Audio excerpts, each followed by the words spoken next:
Hello and welcome दोस्तों, आप लोगों का बहुत बहुत स्वागत है इस सी प्रोग्रामिंग सीरीज के लेक्चर नंबर 21 में। और इस लेक्चर में आप लोगों को बताऊंगा कि जो सी में फंक्शंस होते हैं वो किस तरह से वर्क करते हैं। जो फंक्शंस में डिक्लेरेशन सेक्शन होता है या फिर मैं कहूँ डेफिनेशन सेक्शन होता है फंक्शंस का, और फंक्शंस किस तरह से कॉल करे जाते हैं हमारे मेन फंक्शन के अंदर, वो सारी चीज़ें मैं आप लोगों को इस वीडियो में बताने वाला हूँ। और जो भी चीज़ें रहेंगी इस वीडियो से रिलेटेड, चाहे वो हुआ इस वीडियो में जो कवर किया गया सोर्स कोड या फिर मेरे हैंड रिटन नोट्स, वो सारा कुछ मटेरियल मैं आप लोगों को इस वीडियो के डिस्क्रिप्शन में प्रोवाइड करवाने वाला हूँ। तो बिना कुछ देरी करे इस वीडियो को स्टार्ट करते हैं।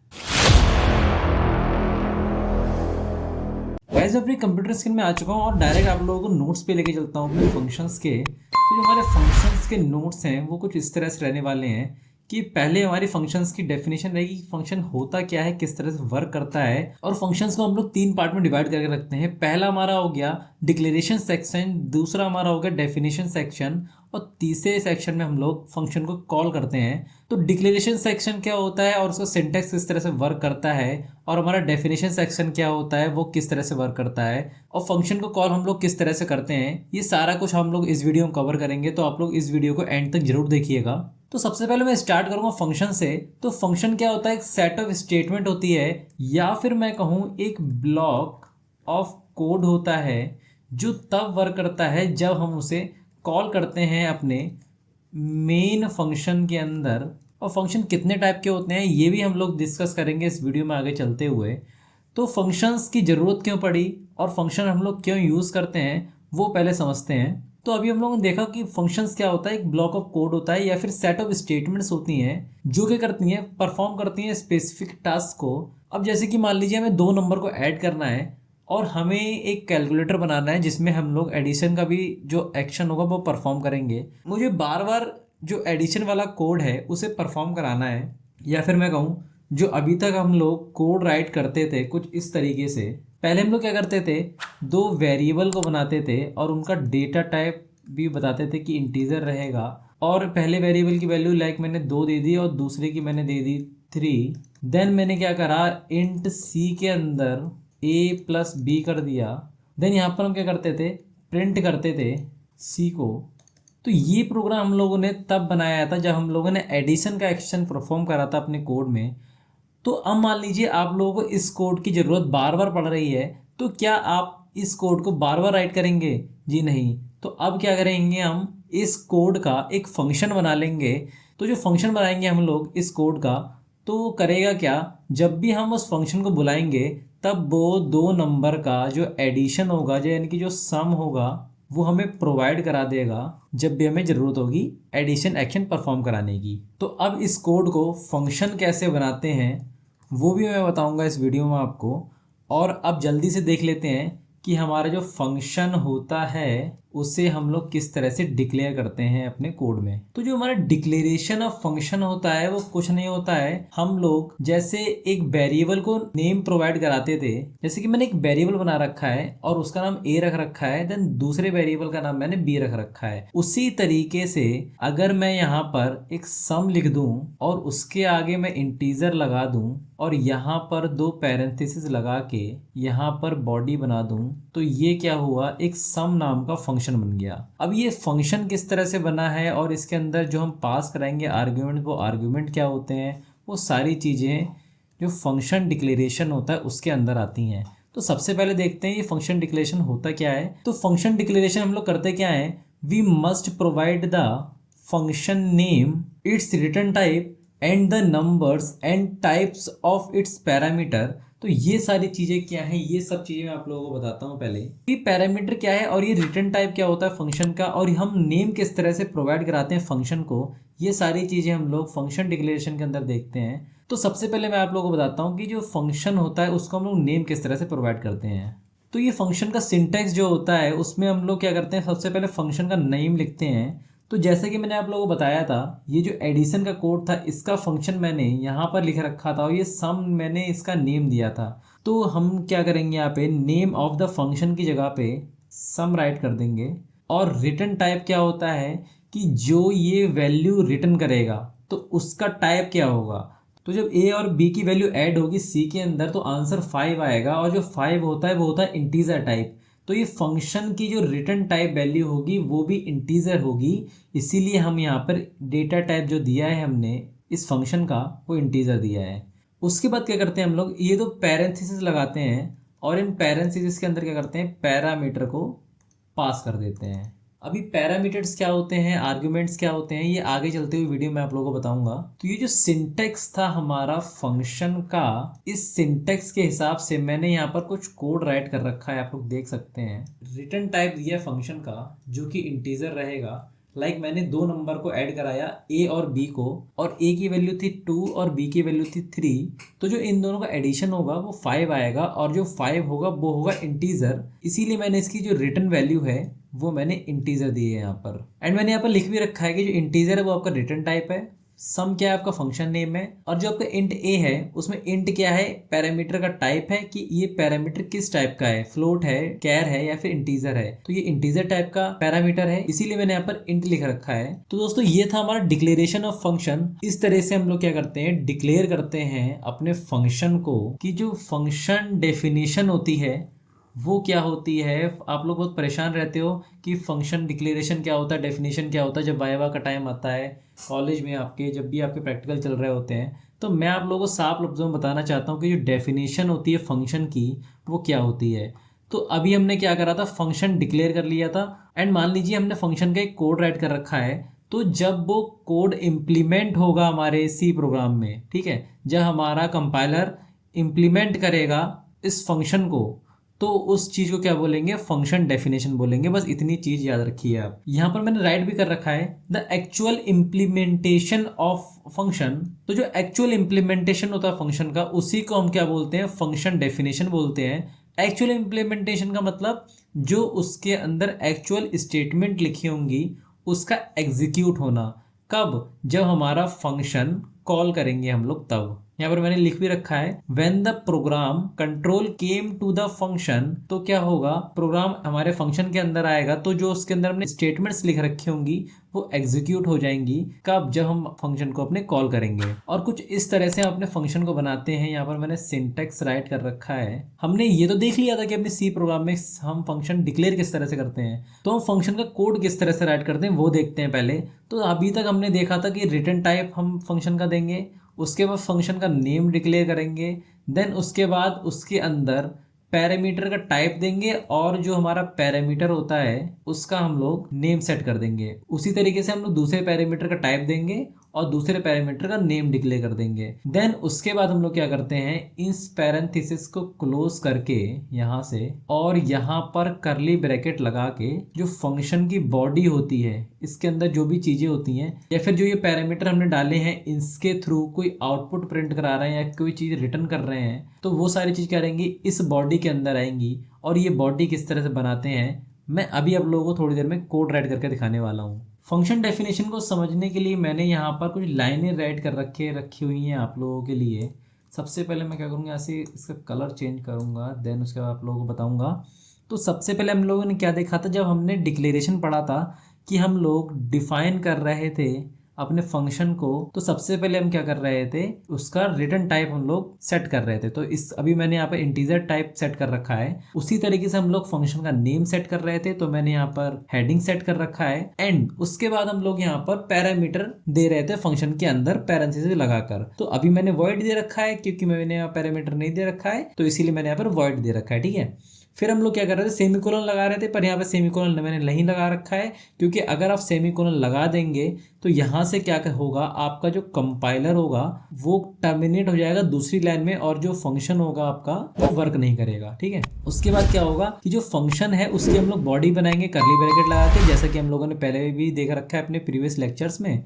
और स्टेटमेंट्स की जगह पे क्या करेंगे, मान लीजिए हमने यहाँ पर वॉइड ना दे के ए और बी दिया होता और ए और बी की जो वैल्यू होती वो हमने पहले से सेट करके रखी होती 3, तो हम लोग क्या करते हैं यहाँ पर इंट सी के अंदर a प्लस बी कर देते और यहाँ पर हम लोग रिटर्न 0 की जगह रिटर्न c कर देते, तो जो हमारा फंक्शन होता है ये हेडिंग वाला, ये क्या रिटर्न करता, ये c की वैल्यू रिटर्न करता। और ये c की वैल्यू आती कहाँ से, ये जो a की वैल्यू है इस a पैरामीटर में जाती पहले, फिर ये b की वैल्यू इसमें जाती, देन उसके बाद ये फंक्शन इंप्लीमेंट होता और ये जो c की वैल्यू ये रिटर्न कर दी जाती। अब बात करते हैं कि ये जो प्रोसेस है ये होगा कैसे, कि हमने फंक्शन तो बना लिया पर ये जो प्रोसेस है हमारा आर्ग्यूमेंट यहाँ तक पहुंचाने का और ये जो रिटर्न करने का और ये रिटर्न वैल्यू कहाँ पे प्रिंट होगी जाके, या ये आर्ग्यूमेंट किस तरह से पहुंचते हैं, किस तरह से हम फंक्शन को जो हमने बनाया है वो किस तरह से कॉल किया जाता है, क्योंकि फंक्शन हमारा तभी वर्क करेगा जब हम लोग उस फंक्शन को कॉल करेंगे। तो अब हम लोग देखते हैं कि जो फंक्शन होता है उससे हम लोग कॉल किस तरह से करते हैं। तो जो हमारी फंक्शन की कॉलिंग होती है वो किस तरह से होती है उस पर जरा नजर डाल लेते हैं। अब function call is the statement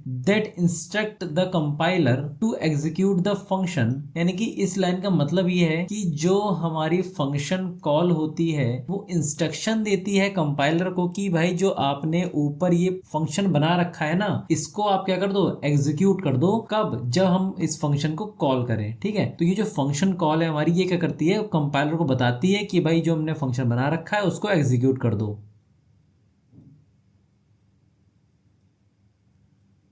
ठीक है, और हम इस फंक्शन कॉल को करते किस तरह से हैं, हम लोग यूज करते हैं फंक्शन नेम का और पैरामीटर्स का फंक्शन कॉल के लिए। फंक्शन नेम ही क्यों, क्योंकि जब मैंने आप लोगों को यहाँ पर बताया था कि जब हम लोग डिक्लेयर करते हैं फंक्शन को तो यहाँ पर सिंटैक्स में हम लोग फंक्शन का नेम प्रोवाइड करते हैं, तो फंक्शन का नेम से ही हम लोग फंक्शन को बुला पाएंगे। जैसे कि लेट सपोज आपका नाम रोहित है तो आपकी मम्मी जो है आप लोगों को रोहित नाम से बुलाती हैं और आपकी जो बॉडी होती है वहाँ चल के आ जाती है अपने आप। उसी तरीके से शुभम नाम का कोई बच्चा है तो शुभम की जो पेरेंट्स हैं या उसके दोस्त हैं वो शुभम को बुलाएंगे और उसकी बॉडी जो होगी वो अपने आप चल के आ जाएगी। उसी तरीके से मैं इस हेडिंग नाम के अगर फंक्शन को बुलाऊंगा ना तो ये जो उसकी बॉडी है उसके अंदर जो काम हो रहा होगा वो मेरे कोड में अपने आप चल के आ जाएगा एज इट इज। तो अब मैं पूरा प्रोसेस बताऊंगा आप लोगों को कि जो फंक्शन की कॉलिंग होती है वो किस तरह से होती है। तो लेट सपोज मैंने यहाँ पर एक फंक्शन राइट कर रखा है। सबसे पहले मैंने क्या करा, इंक्लूड कर दिया stdio.library को। अभी मैं इस लाइब्रेरी के बारे में बताऊंगा आप लोगों को कि ये जो लाइब्रेरी हम लोग क्यों लगाते हैं। जब मैंने फर्स्ट लेक्चर अपलोड करा था सी प्रोग्रामिंग सीरीज का तब मैंने आप लोगों को बताया था कि ये जो stdio.h लाइब्रेरी होती है या फिर और भी जो हेडर फाइल्स होती हैं वो हम लोग क्यों लगाते हैं। और मैं आज आप लोगों को बताऊंगा कि जो लाइब्रेरी हम लोग लगाते हैं ये क्यों लगाना जरूरी होता है। तो सबसे पहले हम लोगों ने किया क्या है, यहाँ पर इंटीजर टाइप का एक फंक्शन बना लिया है और जो फंक्शन का नेम मैंने रखा है वो सम रख रखा है, क्योंकि जो फंक्शन है हमारा ये 2 नंबर का एडिशन परफॉर्म करके देगा। और उसके अंदर मैंने क्या करा है, 2 इंटीजर टाइप के पैरामीटर पास करा दिए हैं। देन इस फंक्शन की बॉडी के अंदर क्या करा है, a और b को रिटर्न कर दिया है एडिशन करके। ठीक है, तो जो हमारा रिटर्न करेगा ये फंक्शन ये इन 2 नंबर का या फिर मैं कहूँ 2 पैरामीटर्स का सम करके रिटर्न कर देगा। देन उसके बाद हम लोगों ने क्या करा है, इंट मेन राइट करा है यहाँ पर। और आप लोगों को मैंने बताया था कि जहां भी हमारा मेन फंक्शन होता है वहीं से हमारा क्या होता है, प्रोग्राम स्टार्ट होता है। देन जो हमारी मेन की बॉडी है उसके अंदर हम लोगों ने राइट कर रखा है इंट एड, यानी कि जो हमारा वेरिएबल है उसका नेम मैंने यहाँ पर एड रखा हुआ है। आप लोग ध्यान से सुनिएगा, जो हमारा एक कंटेनर हमने बना रखा है ऐड नाम का, उसके अंदर हम क्या करेंगे, ये 10 और 30 की जो वैल्यू होगी वो एडिशन होके इसके अंदर आएगी, यानी जो इसका आंसर होगा वो हमें 40 मिलेगा। तो ये ऐड के अंदर मैंने करा क्या है, इस सम वाले फंक्शन को कॉल करके जो भी इसकी वैल्यू आएगी वो हमारी इस ऐड के अंदर चली जाएगी और ये ऐड क्या होगा, यहाँ पर प्रिंट होके आ जाएगा। तो सबसे पहले हमने क्या करा है, इस सम के अंदर 10 वैल्यू दे रखी है और ये 10 वैल्यू क्या करेगी, इस a वाले वेरिएबल में स्टोर होगी जाके। एंड जब ये फंक्शन चलेगा तब ये a की जो वैल्यू है वो इस a में आ जाएगी। एंड उसी तरीके से 30 जो है वो b में स्टोर होगा जाके और ये जो b की वैल्यू यहाँ पर आ जाएगी और इन दोनों का एडिशन होगा 40। तो जो हमारा 40 है वो इस पूरे फंक्शन के अंदर आ जाएगा। इस पूरी की जो वैल्यू होगी वो 40 आ जाएगी और जो 40 होगी वो इस ऐड के अंदर आ जाएगा। देन जो ये ऐड है हमारा वो यहाँ पर चला जाएगा इस printf फंक्शन के अंदर। और ये जो printf फंक्शन के अंदर मैंने %d दे रखा है वो क्या करेगा, यहाँ पर इस वैल्यू को लेके जाके और जो आपका आउटपुट होगा वो आ जाएगा सम ऑफ 10, 30 इज 40। तो ये सिनेरियो रहेंगे इस फंक्शन के जो मैंने यहाँ पर बना रखा है और मेन फंक्शन के अंदर इस तरह से हम लोग कॉल करते हैं फंक्शन को। आप लोग देख सकते हैं यहाँ से यहाँ तक मैंने क्या करा है, फंक्शन को बनाया है। तो यहाँ पर मैंने क्या कर रखा है, फंक्शन डेफिनेशन लिख रखा है। फंक्शन डेफिनेशन में क्या होता था, फंक्शन को बनाते थे और जो भी एक्चुअल स्टेटमेंट्स होती थी फंक्शन की वो तब एग्जीक्यूट होती थी जब हम उस फंक्शन को कॉल करते थे। तो मैंने क्या करा है, यहाँ पर मेन फंक्शन के अंदर फंक्शन को कॉल कर लिया है, तो इसीलिए मैंने यहाँ पर लिख रखा है फंक्शन कॉलिंग। ठीक है, अब ये फंक्शन कॉल कर लिया मैंने, तो इस फंक्शन को मैंने बुलाया। अब ये इसके अंदर प्रोसेस होगा, प्रोसेस होके क्या हुआ, इसने कुछ रिटर्न वैल्यू दी और ये रिटर्न वैल्यू कहाँ आ गई, इस ऐड के अंदर आ गई। देन ये ऐड ने क्या करा, प्रिंटफ के अंदर जाके 40 प्रिंट करा दिया। तो आई होप आप लोगों को ये जो फंक्शंस की जो भी चीजें हैं वो बहुत अच्छे समझ में आई होंगी और मैंने अपना बेस्ट देने की कोशिश करी है कि आप लोगों को बहुत अच्छे समझ में आ जाए। अब देख लेते हैं कि जो एडवांटेज होती हैं फंक्शन राइट करने की वो क्या होती हैं, हम लोग क्यों राइट करते हैं फंक्शन। कोई ना कोई चीज तो रही होगी ना जिसके लिए हम फंक्शन राइट करते होंगे। तो सबसे पहले तो अभी तक हम लोगों ने देखा कि जो भी कोड की रीयूजेबिलिटी होती है वो बढ़ जाती है अगर हम फंक्शन में कोड राइट करते हैं। एडवांटेजेस देख लेते हैं फंक्शन की क्या होती हैं। We can avoid rewriting the same logic, यानी कि मैंने आप लोगों को पहले बताया था कि मान लीजिए अगर हमें सम करना है 2 नंबर का, तो क्या हम बार बार कोड राइट करते फिरेंगे? जी नहीं। मैंने आप लोगों को बता दिया कि आप लोग इस तरह से इतना छोटा 2-3 लाइन का कोड बस लिख लीजिए और जब भी आपको जरूरत पड़े तो आप क्या कीजिए, बस सम को बुलाइए और जो भी आपका एडिशन का काम होगा वो करके दे देगा आपको। देन जो सेकेंड एडवांटेज होती है फंक्शन की वो क्या होती है कि आप लोग वर्क को डिवाइड कर सकते हैं आपस में। लाइक आप लोगों की कोई टीम है जो कि एक बंदा है वो मशीन लर्निंग जानता है, कोई एक बंदा है जो इनपुट अच्छे से लेता है यूज़र से, एक बंदा है जो डिस्प्ले अच्छे से करा सकता है और एक बंदा है जो कि सारा मैनेज करता है आप लोगों की टीम को। तो आप लोग क्या करेंगे, तो एक टीम में क्या होता है, हर एक इंसान का काम जो होता है वो डिवाइड होता है। जैसे कि मान लीजिए हमारे घर में हमें खाना बनाना है जी, 4 लोग हैं जो खाना खाने वाले हैं, तो एक मान लीजिए रोटी बना रहा है और एक ने सब्जी बना ली एंड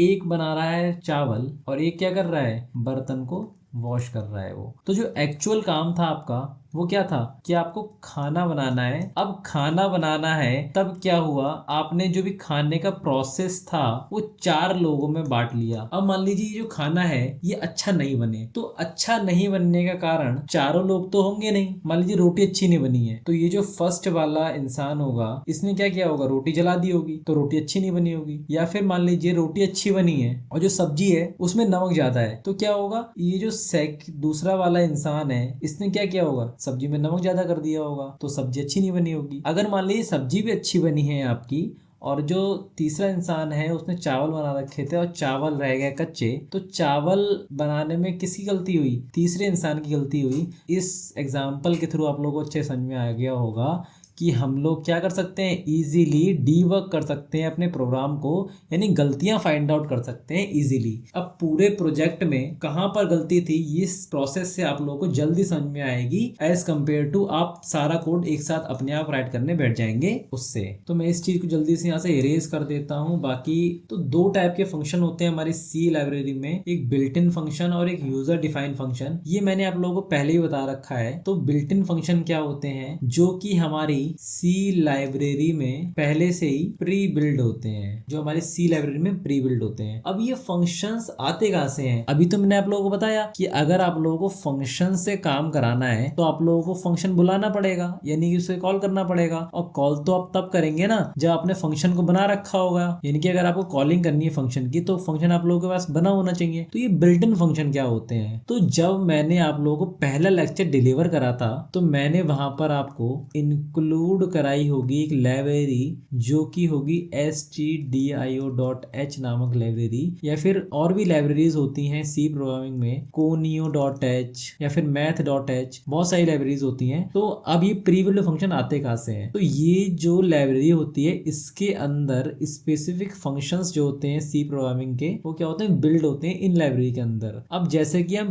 प्रिंटफ फंक्शन का यूज करते हैं, प्रिंटफ भी तो एक फंक्शन है, और स्कैनफ फंक्शन का यूज करते हैं, वो भी तो एक फंक्शन है। स्कैनफ फंक्शन क्या करता था, इनपुट लेता था यूजर से, प्रिंटफ फंक्शन क्या करता था, आउटपुट देता था यूजर को। उसी तरीके से और भी फंक्शन होते हैं जिन्हें हम यूज करते हैं। तो ये फंक्शन आते कहां से हैं, वो आते हैं इन लाइब्रेरी के अंदर से, यानी कि जो भी एक इंसान होगा कोई, उसने पहले से ही डिस्प्ले कराने का कोड राइट कर रखा होगा सी लाइब्रेरी के अंदर जिसने भी भाई ये फंक्शन बनाया होगा बहुत अच्छा इंसान था वो, जिसने भी ये फंक्शन बनाया। आज हमें दिक्कत नहीं होती है अगर हमें कोई आउटपुट शो कराना होता है यूजर को डिस्प्ले पे। और ये स्कैनर फंक्शन जिसने भी बनाया खतरनाक इंसान होगा कि यूजर से इनपुट लेने का फंक्शन बनाया उसने। देन दूसरे टाइप के जो फंक्शन होते हैं यूजर डिफाइंड फंक्शन। अब हम यूजर डिफाइंड फंक्शन क्यों बनाते हैं? फंक्शंस तो हमारे लाइब्रेरी के अंदर पहले से बिल्ड हुए हैं, पर हम अपनी जो भी चीजें हैं उसे, या फिर मैं कहूँ अपनी इच्छा के अनुसार अपना डिजायर आउटपुट के लिए, या फिर कोई भी चीज है उसे करवानी है मुझे, लाइक सम कराना है, तो सम का प्रीबिल्ड फंक्शन भी होता है, पर मैं चाहता हूँ कि अपना खुद का फंक्शन बनाऊं मैं अपने नाम से। तो यूजर डिफाइंड फंक्शन और बिल्ट इन फंक्शन दो तरह से फंक्शन होते हैं हमारे सी प्रोग्रामिंग के अंदर।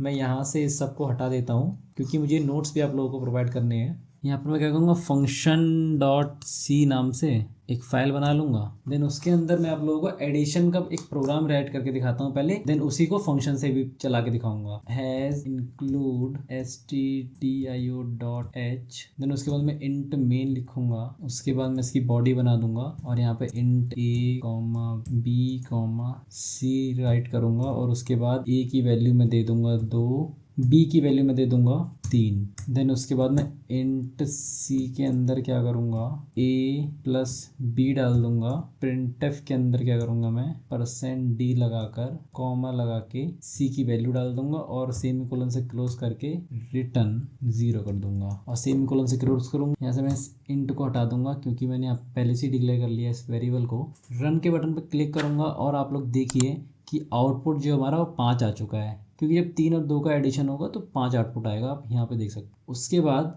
अब इसी सेम चीज़ को मैं फंक्शन में डाल दूंगा। मैं यहाँ से इस पूरे मेन फंक्शन को रेप्लिकेट कर लूँगा। देन उसके बाद यहाँ पर मैं फंक्शन बनाऊंगा इंट सम नाम का और उसके अंदर मैं a, b पास करा दूंगा। देन उसके बाद बॉडी बनाऊंगा इस फंक्शन की, उसके अंदर लिख दूंगा रिटर्न a प्लस b और सेमीकोलन से क्लोज करूंगा इसे। और यहाँ पर इस a प्लस b को हटा के मैं यहाँ पर मैं सम वाले फंक्शन को बुला लूँगा और मैं उसके अंदर पैरामीटर पास करा दूंगा दोनों। और इसे थोड़ा बड़ा कर लेता हूँ ताकि आप लोगों को अच्छे से विजिबल हो जाए। एंड जब मैं अब इस कोड को रन करूँगा तो आप देखिए क्या आता है। पहले मैं क्या करूँगा, ये ऊपर वाला जो मैंने मेन फंक्शन बना रखा था इसे कमेंट आउट कर दूंगा। एंड मैं क्या करूँगा, इस रन के बटन पर क्लिक करके इस प्रोग्राम को रन करूँगा और आप लोग देख सकते हैं कि जो फंक्शन से भी हमारा आंसर आया है वो सेम आंसर आया है जैसा कि इस कोड से आ रहा था हमारा आंसर। तो फंक्शन हम लोग इसीलिए बनाते हैं ताकि जो भी चीज़ें हैं हम कोड राइट करते हैं हमें बार बार वही same logic same code right ना करना पड़े। हम लोग एक बार में फंक्शन बनाएं और उस फंक्शन को कॉल करें और वो हमारा फंक्शन सारा काम करके दे दे हमारा, इसीलिए हम लोग फंक्शन बनाते हैं। आई होप आप लोगों को फंक्शन अच्छे समझ में आए होंगे। मैंने बहुत ही ज़्यादा एलोंगेट करके फंक्शन को बताया है इस वीडियो में और ये वीडियो बहुत ज़्यादा लंबी भी हो गई है। तो गैस मैं आप लोगों से मिलता हूँ नेक्स्ट वीडियो में। बाकी इस चैनल पे मैंने अब तक बहुत सारे टॉपिक्स को क्लियर कर लिया है सी प्रोग्रामिंग से रिलेटेड, आप चेकआउट कर सकते हैं चैनल पर आके। चैनल का भी लिंक मैं डिस्क्रिप्शन में दे दूंगा आपको। आप लोग चैनल को सब्सक्राइब कर सकते हैं आके और बेल नोटिफिकेशन को ऑन कर दीजिए। हम आगे टॉपिक क्लियर करें या फिर जो भी चीज़ मैं लाऊं इस चैनल पे वो आप लोगों से मिस ना हो। तो गाइस मैं मिलता हूँ आप लोगों से नेक्स्ट वीडियो में। Thank you so much guys for watching this video.